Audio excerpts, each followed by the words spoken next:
Dobrý deň, ja som Tereza a Tereza je v klidu. Dnešný diel bude celý po slovensky, lebo slovenština je strašne sexy. Viete to? A je to také exotické, keď si niekto správa po slovensky tu na Čechách. A ja vám dám 3 tipy, ako zaujmuť, keďže nie ste Slovená, ale máte taký temperament, ako Sloveny majú. Prvá vec, rozprávajte po slovensky. Nepôjdeme fajčiť? Ty si taký múdry, ďakujem, ale dnes nie. Vieš, čo je to hičkošárka? Toto, na tom sa delajú halušky. Topánky. Vieš, čo je to bielizeň? Keďže sa vám to nepodarí iba s takovými slovíčky, musíte tu v Prahe niečo začať robiť. Pretože sme také temperamentné, hodí sa, abychom delali styling. Dám vám niekoľko jarných tipov. Na jar. Trend číslo 1 na jar stále zostávajú boyfriend džíny.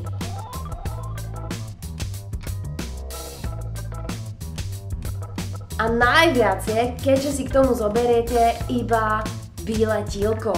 To je sexy. Chcete byť sexy ako Sloveny? Ako Dara? Či Adela Banášová? Vidíte ten nos?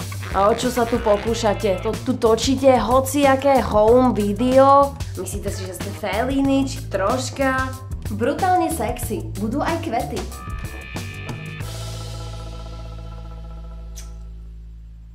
Ahoj stará mama, pozdravujem ťa z Prahy.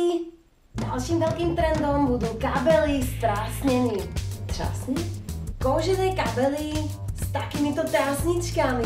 Ja viem, že vy Česi ste chytrí, no musím podotknúť, nekombinujte kitky, boyfriend a trasňové kabely.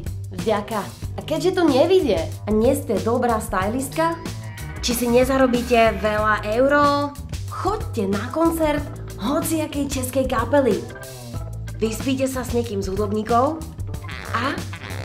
Ahoj David, ako sa máš? Ja som teraz na skok v Prahe, vieš čo, a ja nemám kde bývať.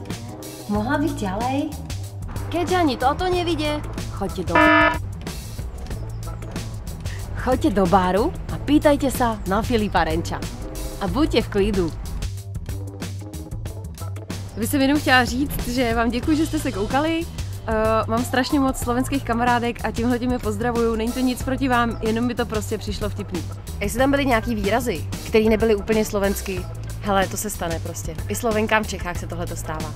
Ale tohle je hičkošárka. Buďte v klidu.